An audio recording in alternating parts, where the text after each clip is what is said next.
Water meter घोटाळ्यामुळे Dapoli नगर पंचायत चर्चेत। Water meter खरेदीत 18 लाखांचा गैरव्यवहार। दापोली नगर पंचायतीद्वारे घरोघरी असे वॉटर मीटर बसवण्यात आले। त्यासाठी पुण्याच्या अक्वासी कंपनीला ठेका देण्यात आला। या कंपनीनं इट्रॉन कंपनीकडून 2318 रुपये दरानं वॉटर मीटर बसवलं। पण इट्रॉन कंपनीनं ज्या अधिकृत विक्रेत्याकडून हे मीटर खरेदी केलंय त्याच्याकडून दापोलीतले नागरिक वसीम मुकादम यांनी तेच मीटर 1481 रुपयांना खरेदी केलंय। त्यामुळे या वॉटर मीटर खरेदीत 18 लाखांचा गैरव्यवहार झाल्याचा आरोप करत चौकशीची मागणी मुकादम करतायत। मी स्वतः मुंबईला जाऊन त्याच कंपनीचा तोच मीटर विकत घेऊन आलेलो आहे, ज्याचं कॉस्टिंग आहे 1050 रुपये व वॅट वगैरे फिटिंग चार्जेस पकडून 1481 आसपास जातोय दर। दोघांचा बिलामध्ये फरक बघितल्यावर 18,21,000चा फरक दिसून येतोय। हा फरक कशासाठी झालेला आहे? वॉटर मीटर बसवतानाही इन्स्टॉलेशन डायग्राम प्रमाणे ते बसवण्यात आलेलं नाही।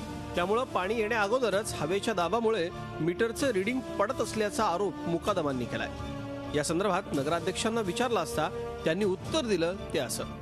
MGBला आम्ही आमची एजन्सी नेमलेली होती आणि पूर्ण एस्टिमेट तयार करणे त्याचं सगळं टेंडरिंग झालेलं आहे। DSR रेट प्रमाणे ते खरेदी झाले, त्यामध्ये कोणताही भ्रष्टाचार नागरिकांनी दिलेला भ्रष्टाचार आहे, तर कोणताही भ्रष्टाचार झालेला नाही।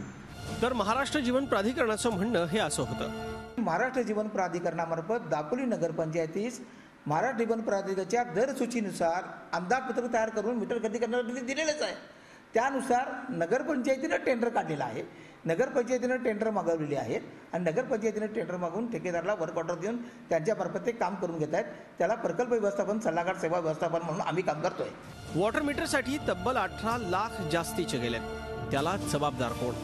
तसंच चुकीच्या जोडणी ठेकेदारांकडून बदलून घेतल्या जातील का, असे अनेक सवाल उपस्थित होत आहेत। प्रणव पोळेकर, झी मीडिया, रत्नागिरी। झी 24 तास रहा एक पाऊल पुढे।